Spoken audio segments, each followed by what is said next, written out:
A very good evening to you, wherever you are, and welcome to the program Beyond the Headlines. Today being the 17th day of September, the year 2017. We want to talk about education and especially the education sector, considering that we have been facing a number of challenges and both coalitions, we're talking about the NASA coalition and the Jubilee government, all promising to roll out free secondary education.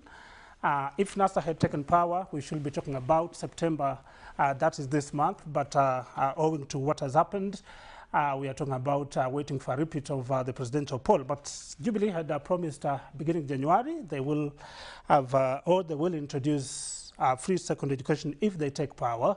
But a number of challenges come into play, and that's what we want to talk about. And in studio this evening is Kibra Member of Parliament, Hon.Ken Okoth, and is also the Chairman Parliamentary Caucus on SDGs, that is Sustainable Development Goals and Business, that is.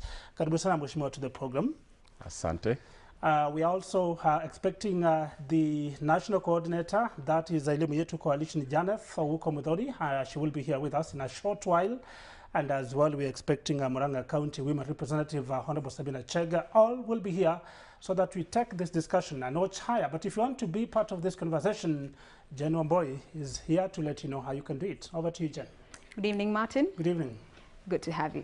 All right, welcome once again to Beyond the Headlines. My name is Jane Wamboy. Now, as already mentioned by Martin, in today's discussion, we will be looking at matters to do with the secondary education. Now, during the campaigns, we saw the two major parties come out to pledge on the implementation of free secondary education once they assumed power. Now, NASA gave a 90-day period in which they would implement this policy, while Jubilee said they would do it progressively. Now, according to education experts, in order to ensure 100% of the transition of pupils from free primary education into the free secondary education program, it would cost the nation approximately 60 billion Kenya shillings, which the taxpayer will have to foot.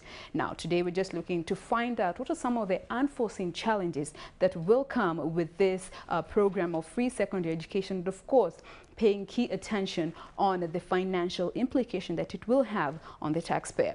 As always, we do appreciate your feedback, so go ahead and talk to us and be part of this discussion. On Twitter, we are using the hashtag BTHKBC, and the handle is at KBC Channel 1, and our SMS line is 22162. Do leave a name and let us know where you're watching us from. We will be sampling your views and comments as we proceed on with the show. But for now, the conversation begins. Martin, take it away. Thank you, Jen Wamboy, for that, and we look forward to those comments regarding the topic of discussion. And just to let you know that Hon.Sabina Chege is already here with us, and she'll be joining us in a short while. But in the meantime, we begin, and once she joins us, we'll let you know. Mheshimiwa Ken Okoth, let's just begin by way of looking at education from a broader perspective, and look at the constitution that was passed in 2010, promulgated in August, that is the year 2010. What does it talk about when we talk about free secondary education, or when we talk about the education sector as a whole? I think historical background, Kenya at independence, one of the biggest things that our founding fathers said was we need to fight against ignorance, we need to fight against poverty, we need to fight against disease. Ignorance, the cure for it is an education system that's of high quality, that meets our needs and is targeted to the realities of Kenya. A quality education system and outcomes for our children actually will help us to solve the other problems of poverty and the issues of disease much easier. So I think when you fast forward from that 54 years ago to more recent, the Constitution of 2010, which we are now working hard to implement, one of the places we all agree on is we must do better on education. The Constitution of Kenya has an article that says every child has the right to a free and compulsory basic education. Basic education is basically from preschool, class 1, primary school, up to Form 4, year 12. That is the definition of basic education. So I want all Kenyan parents and families to understand that actually the constitutional right for our children is free and compulsory basic education. There are many players who must contribute to this. Early childhood education is given to our county governments, and it's a devolved function. Primary and secondary education is still with the national government, but the capacity issues are there. The innovation and the curriculum improvement issues are things that all partners and stakeholders must contribute to. So that is a big deal, and as you can see, there's capacity issues. Many of our children do not have access to government schools, so the promise of a free and compulsory education is not real for many of our children yet. A huge percentage of our children still go to low-cost private school, and some of them whose parents are well off choose to go to high-cost private schools, both at primary school and secondary school level. At secondary school level, you see the demand is very high. Again, we don't have the capacity, so the full transition rate from class 8 to Form 1. But these are the things that in our constitution, and the challenge is for us to implement them and make sure the children enjoy those rights. Those rights are actually also international. The UN Charter of Human Rights, that's international law that Kenya has signed that convention. The Convention on the Rights of the Child, in our own Vision 2030, the socio-economic pillar of how we develop forward, puts a very strong emphasis on education, including this relevant education beyond just the basic education, but actually to technical education. And then the African Union Agenda 2063. As you said in the introduction, I'm the chairman of the Parliamentary Caucus on Sustainable Development Goals. And Kenya was one of the lead countries that led to the negotiation and adoption of the SDGs after the MDGs. It was Kenya and Ireland that co-chaired that. And we have a caucus in Parliament of 20 MPs who are very dedicated to this issue. And goal number 4 of the SDGs is about education. So I look forward to really having a fuller discussion of saying, where are the challenges now? What are the solutions we can do to make sure in the next 3, 4, 5 years, the status of education in Kenya has improved, the access and the quality. Well said, and it's an elaborate background, and that's why I want to bring in now Hon.Sabina Chege. She's the Murang'a County Human Representative and a former colleague here who was going to be John the Baptist, going to prepare the way for some of us. Karibu sana to the program, and happy to have you. Thank you very much. At least you come at a time Ken Okoth has actually elaborated what we are talking about, and let's pick it from there, because you have been, or you are the chairperson of the Education Committee in Parliament, and one, Mheshimiwa Okoth talks about the status of education in this country and the basic acts that guide the education sector and all that he has related to. I want to refer then to a report that was done in Liberia, and it's called the Partnership Schools for Liberia, for example. And it talks about Sub-Saharan Africa has the fastest growing and youngest population in the world, with around 1 billion children needing to be educated in the coming 3 decades. However, there are challenges of access, quality and relevance within the education sector. And that's the situation perhaps in this country. So the question will be, since the introduction of free secondary education in 2003, that's free primary education, because secondary is a question that we are going to tackle. What do you think Jubilee government has done to try and ensure that the issues of access, quality and relevance within the education sector are issues that are well articulated? I guess it has been a long journey from 2013 when myself and Ken joined the Education Committee, and we found several challenges. And the first one was actually even about the teachers' satisfaction. And we had the strike, the mothers of our strike. We have now come up with a CBA that was signed by the teachers and the employer. And so one is to make sure that even if our children are going to school, then there's somebody to teach them. And before then we had reports of whether our children are actually learning or not learning in school. And so that those were some of the challenges, to make sure that yes, our children are in school, but they're also learning, not just being there and there's nobody to teach them. Secondly, we also looked at the curriculum. It has also been a long process where we did the curriculum review. And back this year, June, they started piloting. There's a lot to be done. There was a lot of engagement with the stakeholders. We've had several meetings with several stakeholders, looking at the way our curriculum is at, looking at the content, what we offer. And there was there's a suggestion of an overhaul, where we look at the children from the formative age. Currently, as Ken Okoth explained, our ECD, or early childhood education, has been left to the county government. And I think as a nation, that's where we lost it, because we've never been serious. If you came from the same background I came from, my village, The nursery school was either belonged to a church or a retired teacher is the one who was teaching, and we didn't put much emphasis on that early childhood education. So from nursery, then from study one, then the government picks up. But there have been a disconnect, and a very big disconnect between the early childhood education, that preparation, and that's the foundation of any education. And so I feel with the new curriculum, the new suggestions, then we are going to have a better way of handling the early childhood education, so that then there's a consistency and there's a smooth transition on the early years, and then going to the upper primary, and then by the time the child is in upper primary, then they're able to know their ability or where they are well talented. The theme of the new curriculum, they say every child has a potential, because we have had a system where we had our children going to a system and finishing class 8, then you sit for an examination that is 3 days if it's for KCP, that judges our children so harshly, not looking at how they have performed before, whether one was sick or not. And then we're going again 4 years to high school, and then you have a system of education that tells you you have lost it. And we had the transition between primary and secondary was it was not a very good transition. And so with a new kind of a system, then we know the ones who are talented, the ones who don't need to pursue some subject. Till today there are some subjects I did in school, and I wonder, I asked myself, why was I even being told? Because I've never applied them. And so we have a better kind of a system, and I'm hoping then the implementers and the people who are involved, there'll be proper training. And of course, then also we need the books, and we need the teachers also to be trained, because there's such kind of a new system. But the beauty of it is that we also need to bring up a wholesome being. We subjected our children to a kind of a system of education where they focused on passing an examination. We forgot that, yes, we also need to teach them morals. We also need them to learn other things, the co-curricular activities, and some schools totally ignored. And that's why we had a lot of cheating in the examination, where we even had parents colluding and also buying the papers, examination papers. So we lost it.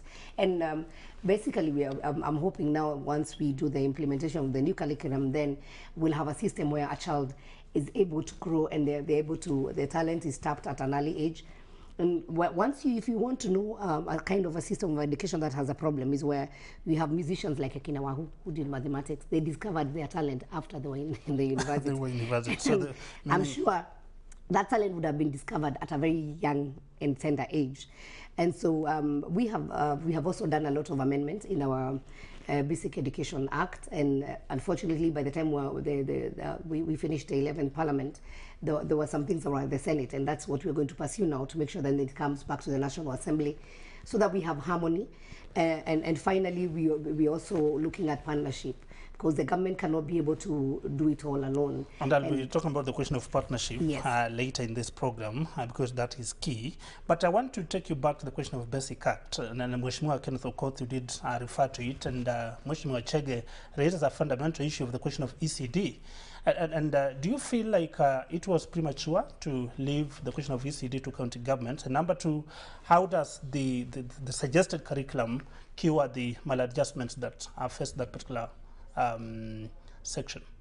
I think the timing is right. We have to give some responsibilities to county government, and we also have to give them the resources to implement those. You see, the beauty about devolution is to decentralize power and to bring resources and services closer to the people, where it meets their needs at the ground level. Mm-hmm. So I think it's not a bad thing. And there are many countries that have devolved systems of government and shared authority over certain things. In the United States, states determine at state level, not government at the federal, national level, all state education policies. Each state, and sometimes under the states, even the counties. If you go to India, it's the same. If you go to Nigeria, it's the same. So it's not a special thing. Let us start somewhere and see what innovations can be done there. But as you said before, when you introduced Honorable Sabina and summarized that report, the key question for us in the issues of education is access, relevance, and quality. And the challenge for Kenya, when we look at the legal framework, we look at the partnership and funding structures and all of that, it comes back to question of access. Does every child have the access that is their constitutional right? Once you go from access, is what they're being taught within that school system appropriate, relevant, And are they taught and able to learn at a quality level? Are they supplied with the resources, or is a human resource capital and anything else they need, that all children are receiving a quality education? As they say in Kiswahili, so they don't just get a bora elimu, but they actually get elimu bora. So I think that to me is a good way to structure a discussion and think about it, and it takes a lot of initiative. You talked about the partnership schools in Liberia. That's one example of a country that came out of war and had lost a generation or two of teachers and another group of people who had never gone to school, and to try to rebuild a school system. For the last 14, 15 years, they've been pumping money in, but not getting the solutions. And I think we have to be very innovative, because these challenges are not unique. But even in advanced countries, if you look at the United Kingdom, if you look at the US, the question actually, when you go back to those three things you talked about, access, relevance, quality. In the advanced countries, access is not a problem.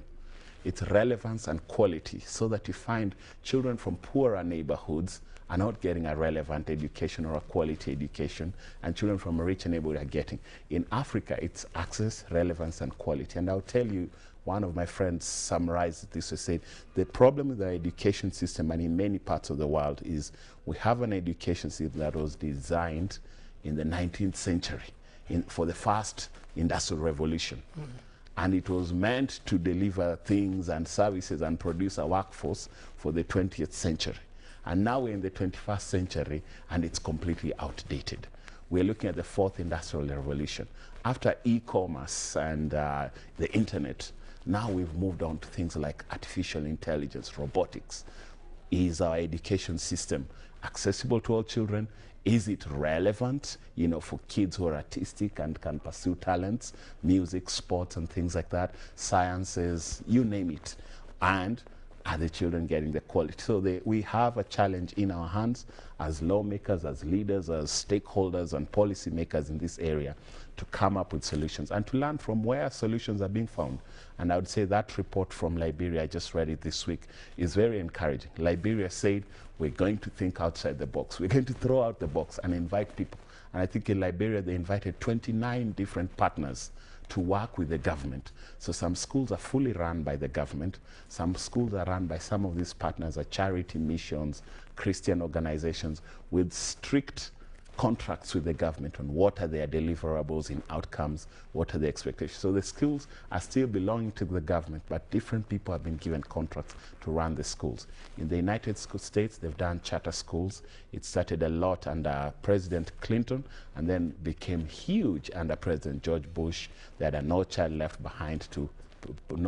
Behind law, which did certain things, and then under President Obama, they had a policy called Race to the Top, so that each state would innovate and get more money. If they were showing relevance and quality in outcomes, they would get more money from the federal government. So I think even for us, Kenya, we must think and see the examples we can borrow from places like Nigeria, which some of the states like Ogun are doing partnerships with private companies to build for them the schools or to operate for them the schools.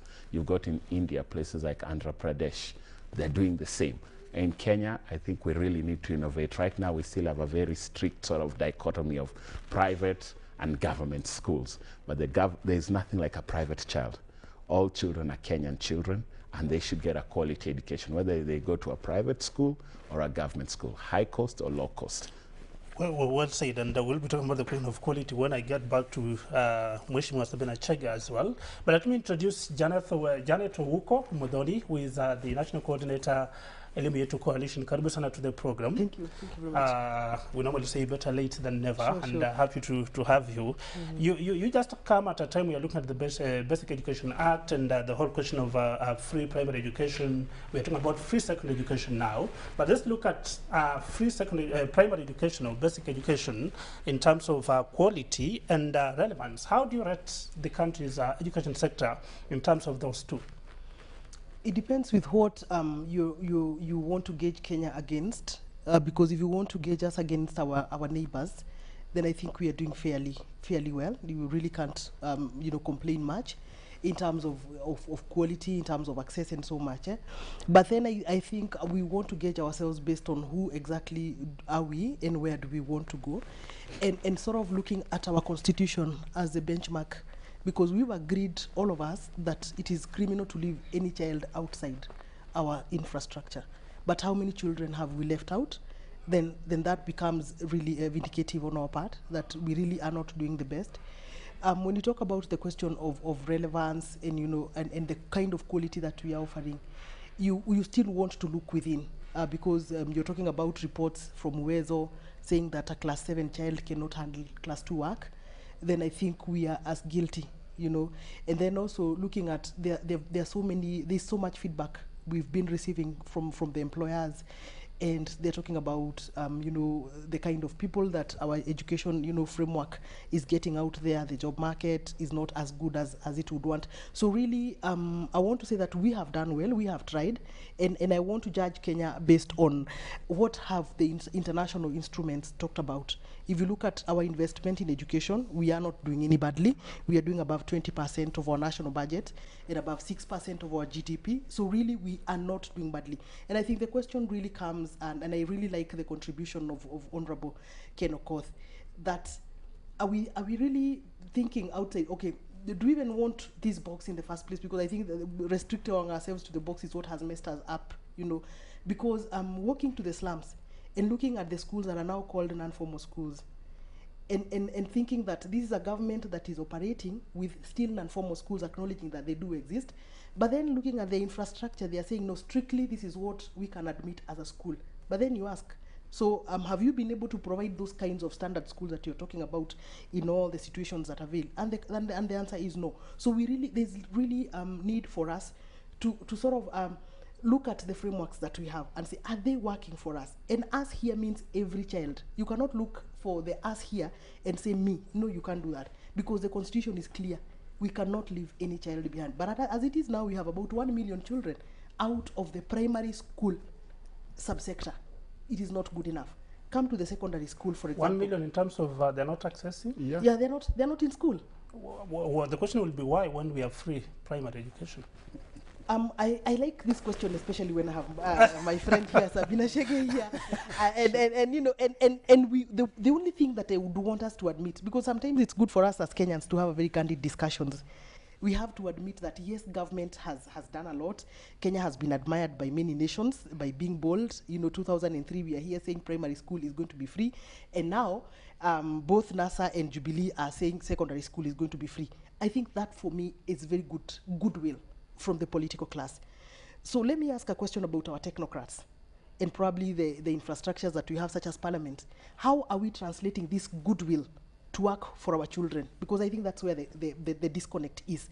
We need the technocrats, the Ministry of Education, to translate this goodwill into action in terms of saying, you are the political class that told us that you want primary school to be free. This is what we are thinking. This thing doesn't have to be very expensive. I honestly get sick when someone tells me that there is any secondary school in Kenya that can cost 100,000 shillings. But it is there. It is there. It cannot cost that, because what exactly are we saying? I think, but we are not very far, because we are beginning the discourse. I like the discussion that has dominated the last about 3 weeks, us asking ourselves, do we really need boarding schools? And I'm the people who say we actually don't need them, especially if it attracts a barrier to access, because so many children are now outside secondary school framework, because when it is a day school, it is charged about 13,000. But when it is a boarding school, then it becomes a minimum of 36, 40, 50, 70. So sleeping in school actually becomes very expensive. But then what happened, Mheshimiwa Chege, as you come in? Because the last time I checked, the Education CS did put a cap when it comes to the question of boarding schools. And I remember it was around 55,000. But this is just on paper. It was 53,000. 53,000. So what happened in terms of walking the talk?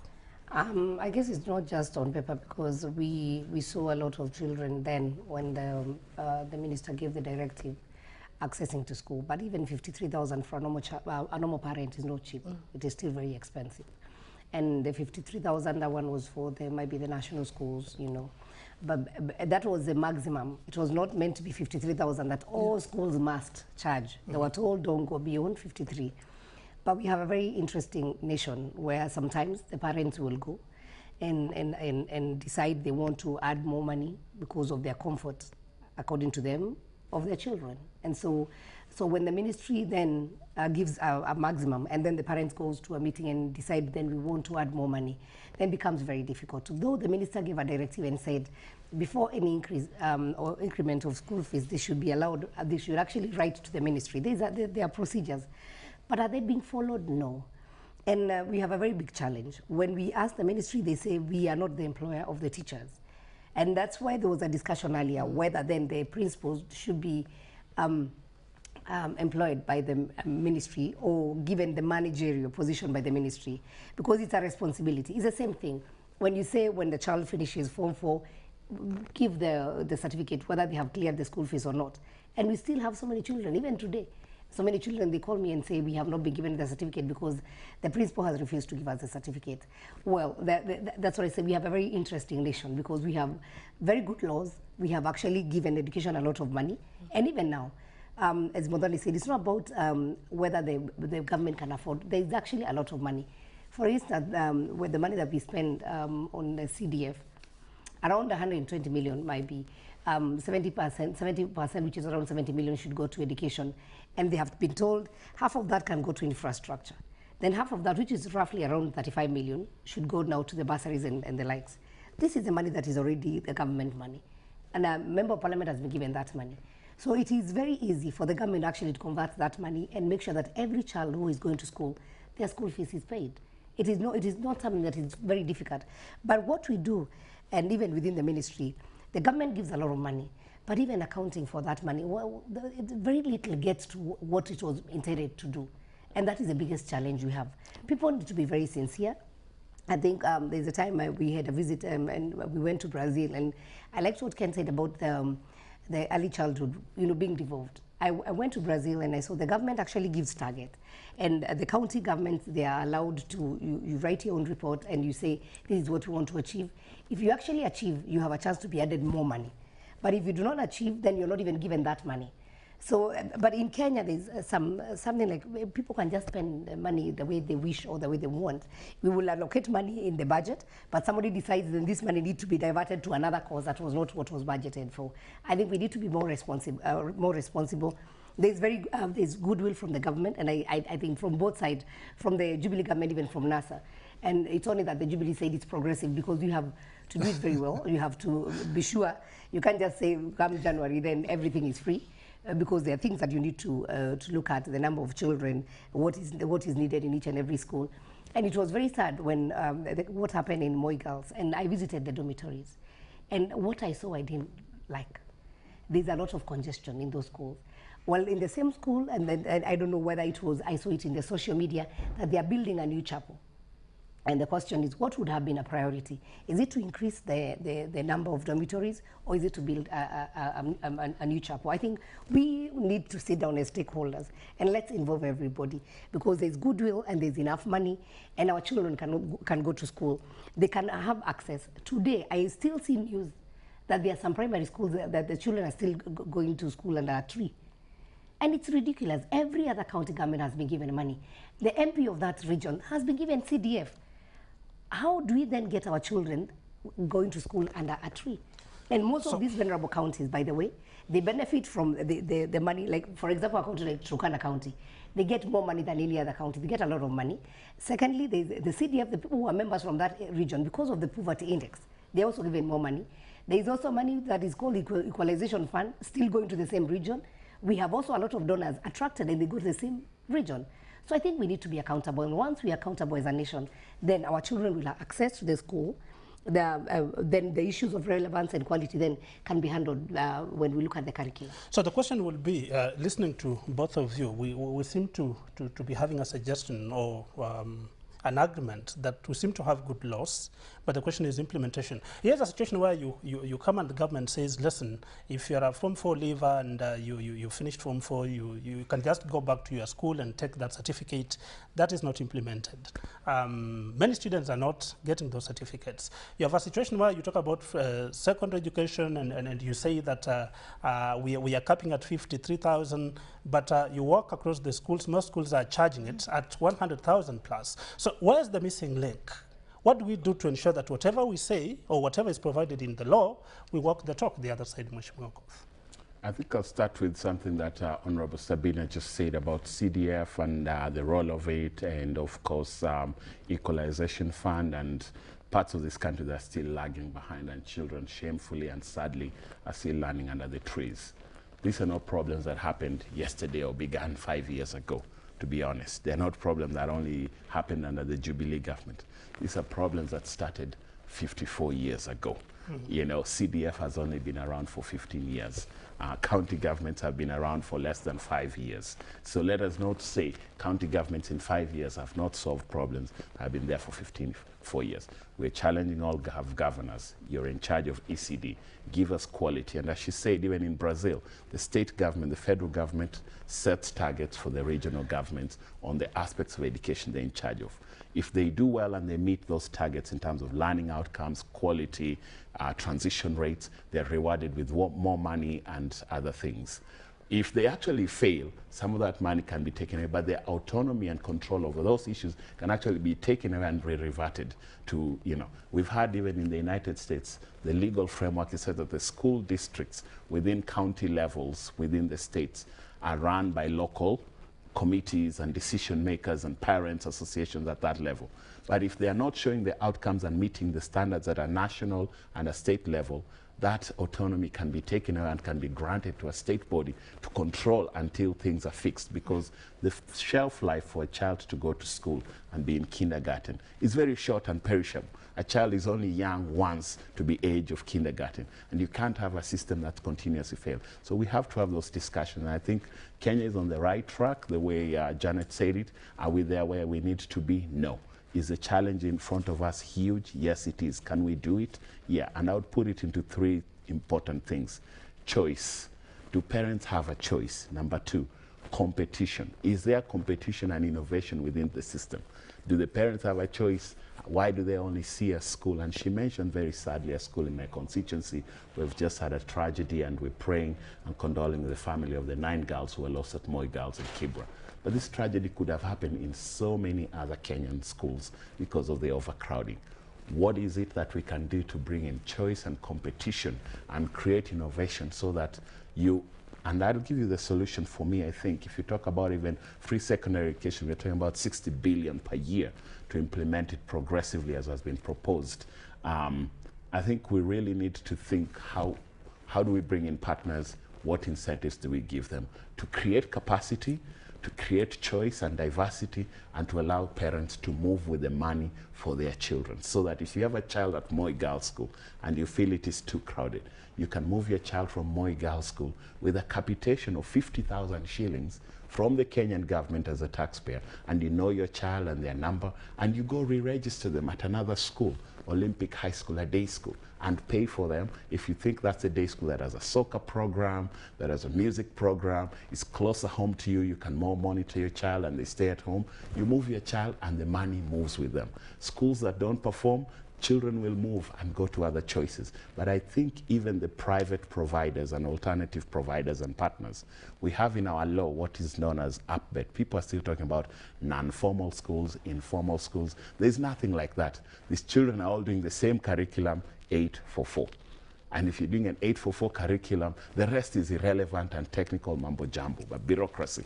The fact of the matter is the government paying for your education to provide and support and facilitate free and compulsory basic education, preschool, primary school, secondary school, up to year 12.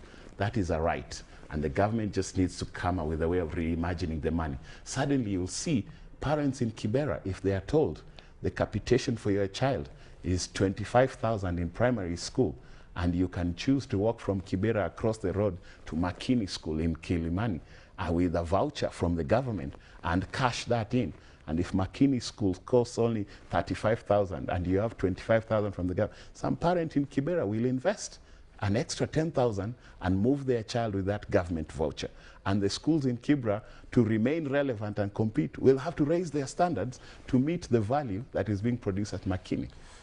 Well, and I'll be crossing over to Janet just in a while, but let me cross over to Jen Wamboi so that we have a reaction from Kenyans, what they're saying in relation to the topic of discussion. Over to you, Jen Wamboi.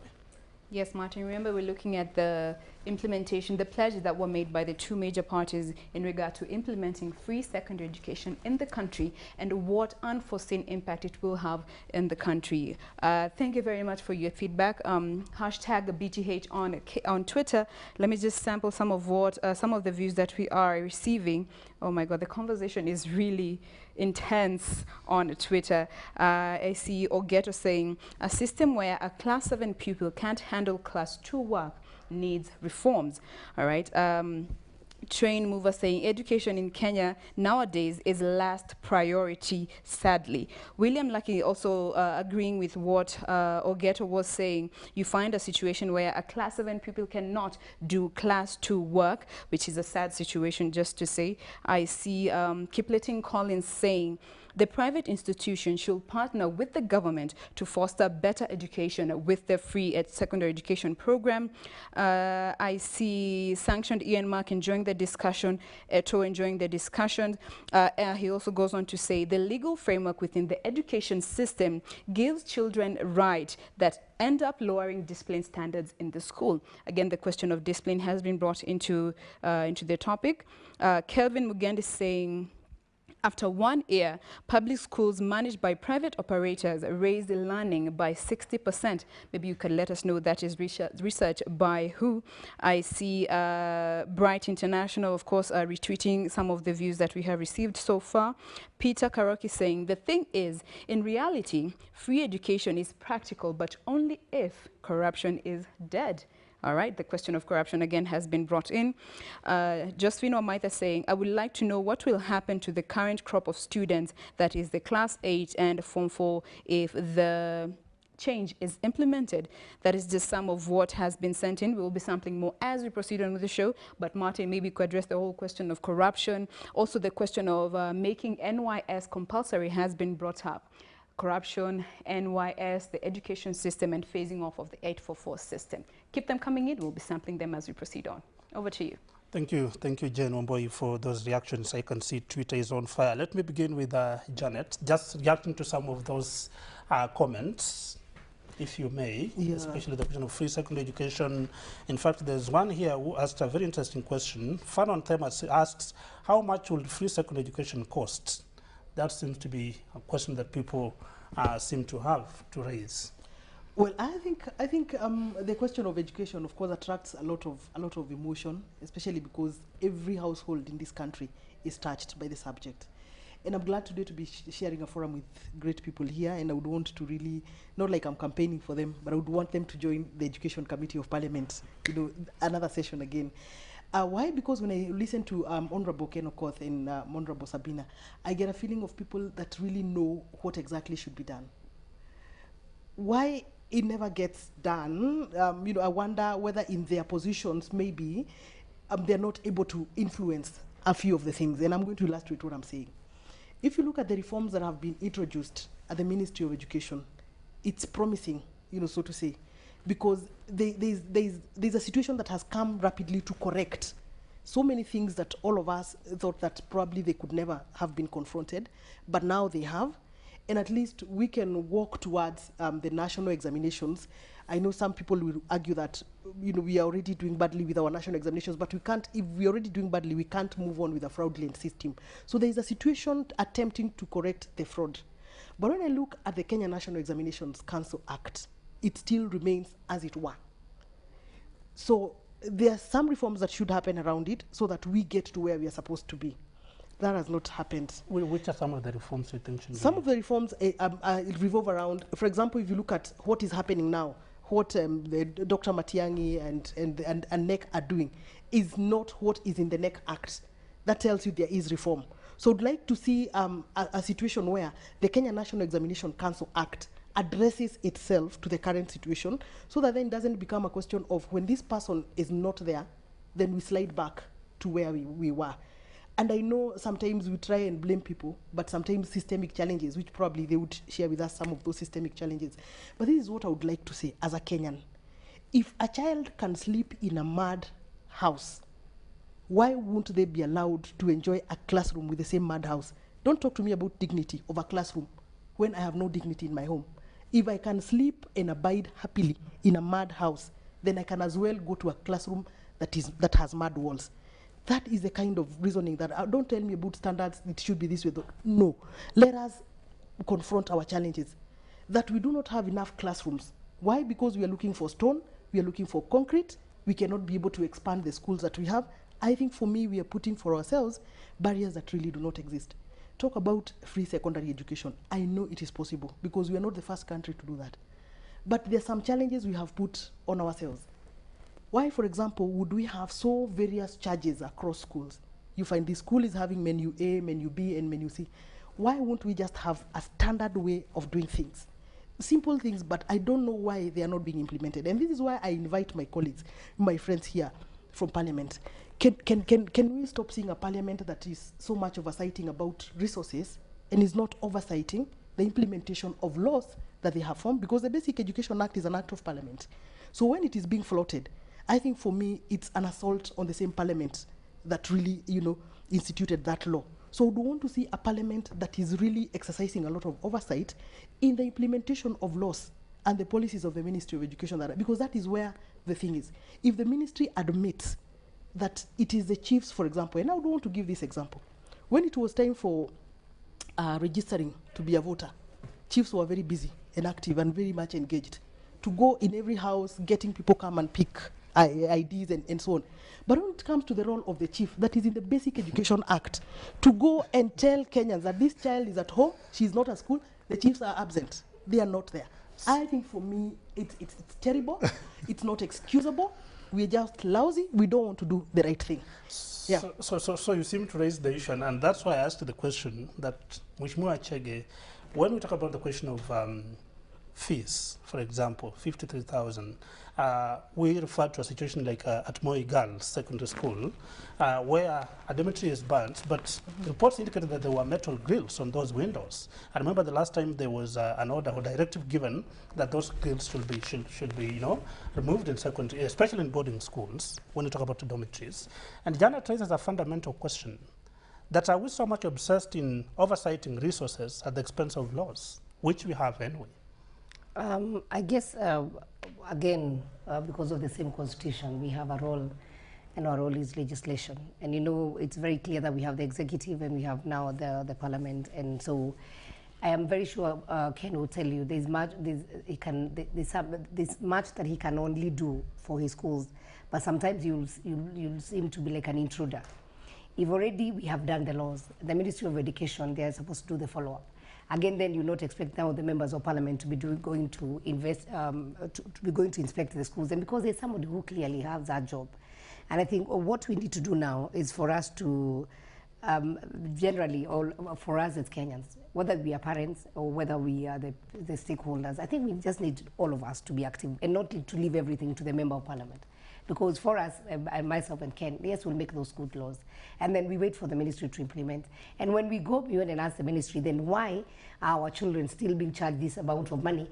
Then they will say either the parents have agreed, or there's this shifting of the blame to the next person. And I think we need to be responsible, and as I said, as a parent, once we're advised, if there's anything that needs to be done, even all those school projects, they should be approved. I think the people should sit down and ask themselves then, what is the condition? If it's the school, what is our priority? And I think it should not come maybe from the teachers, it should come from the parents themselves. And every school actually now, with the new Basic Education Act, there's already we have the BOM, the BOM, we have the PT. We have so many people who are responsible, who are actually supposed to be there and doing the job at school. And so if a school is not supposed to have metal bars at the windows, and then we still have them, then we even ask our parents, do we go and dump our children in school and get comfortable? Because I normally feel very sad when maybe a term is extended. Children are supposed to, either the term is ended earlier, so children are supposed to go home early, or it is the opening is extended. You hear parents complaining. It's like their children have become a burden. They don't want to stay with them. They quickly get to the gate, or they tell the children, bye, get into the matatu, go to school, see you at the closing day. But do they even take time to even go and if there is visiting day, to go and see where their children sleep? Do they engage with them? Do they ask them the conditions they are in? And I think we all need to be responsible. I will do my role as a member of parliament. I'll make the laws so that then even a parent can go and sue the government or they can even go and sue a school because already the law is there. But for a member of parliament, we are not the ones who are supposed to, like to be the prefects of the schools. That is not our role. But we have BOMs, we have PTA, we have the parents, and they should also be responsible. We need to join hands and work together. But if the education CS is not walking the talk, the law gives you power to summon him. Of course we do. So that you say, why is it not happening? And then the education CS comes in, and I think this was an experience we had last time when we summoned the education CS and says, my hands are tied because I am not the employer. So what happens even after the reports? Remember last year we had so many schools where we had many cases of fire incidences, and sometimes even some of the teachers incited. Let's not even go to the fires. We even go to the KCP when there was cheating. And then we have some teachers who are assisting the children because we were only punishing the children and withdrawing the examination results. But there were even some teachers, even some parents who actually colluded and helped or assisted in the cheating. And then you ask the ministry, so what happened? We did a report and we wrote to Teacher Service Commission.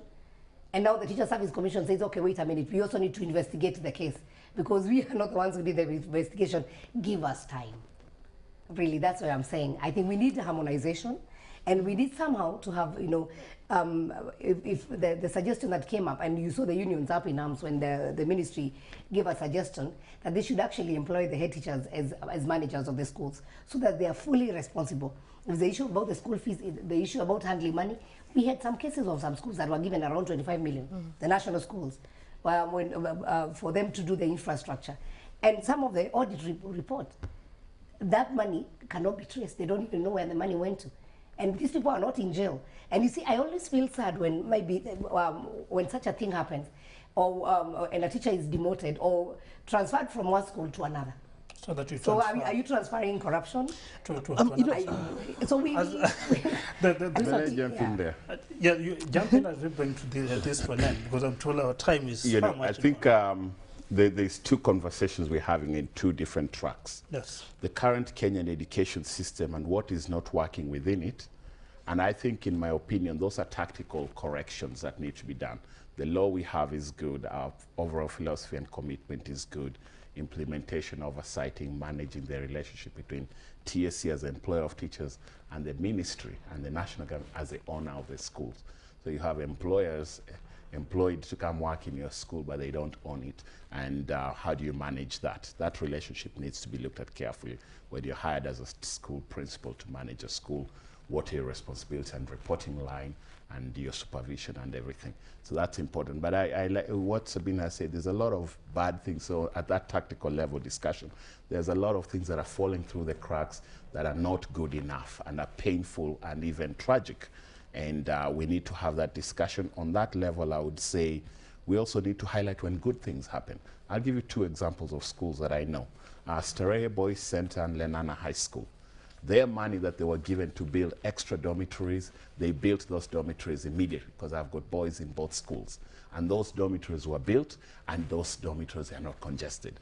But in the schools that were given the money, and they didn't use it, and the audits, and it's funny, it's almost like there's a cartel with the BOM and with the ministry supervisors, and this money disappears through Kenyan corruption, and then the children are denied a dorm, and then they are staffed in cramped dorms. So the example of Moi girls is only important to us, and we honor the legacy of those girls if we can use that. But I think the second track of the discussion is more a strategic one. How do we implement free secondary education so all our children can reach up to year 12 of basic education for free? An education system that's relevant as we are adjusting the curriculum to have tracks for sports, arts, entertainment, sciences, humanities, relevance, but also finally making sure that there's equity and access. Do we build more day schools in our communities through CDF or something to make sure people have? And I can say I'm happy in Kibra we have started. Thank you very much. And this is a discussion I think we should push to next weekend, going by Twitter and the reactions there. And I can assure you, if you commit to be available, let's take this discussion a notch higher, because Beyond the Headlines is there for such programs. Janet, I'll be unfair if I don't give you 10 seconds, your closing remarks. Just 10 seconds. Yeah, I just look forward really to a situation where January is not far. So should it be NASA, should it be Jubilee? If January it's NASA, I don't know whether they're going to implement it now next month. Jubilee, if it happens. Yeah, we cannot. Let me tell you, you drive along Korokocho, and it is just littered with children who are not going to school. It is an eyesore. We cannot consider like that. Let us do anything that we can, be it adding an extra mud classroom or whatever. Let us get those children to the infrastructure. We have to get them. Thank you. Thank you very much, Janet Okoth, the National Coordinator, Elimu Yetu Coalition, and education expert. And thank you, Hon.Sabina Chege, all the way from Murang'a, for getting time to be with us. And lastly, Hon.Ken Okoth, we will be watching the 12th Parliament, especially now that Janet is here, to let you know. And we wait to see when free secondary education is going to be implemented. My name is Martin Mwanja. I'll cross over to Janet Muthoni to bring this to an end. As you have heard, this is not a conversation that we can exhaust in this one sitting. So, of course, we'll look forward to make more time to continue with this discussion. But that is all the time we had for today's show. Thank you very much for your feedback. Twitter was on fire. We do appreciate your feedback so much. Let's keep the conversation going. We'll be addressing them in the next show. My name is Janet Muthoni. Thank you very much once again. Do enjoy the rest of your viewing.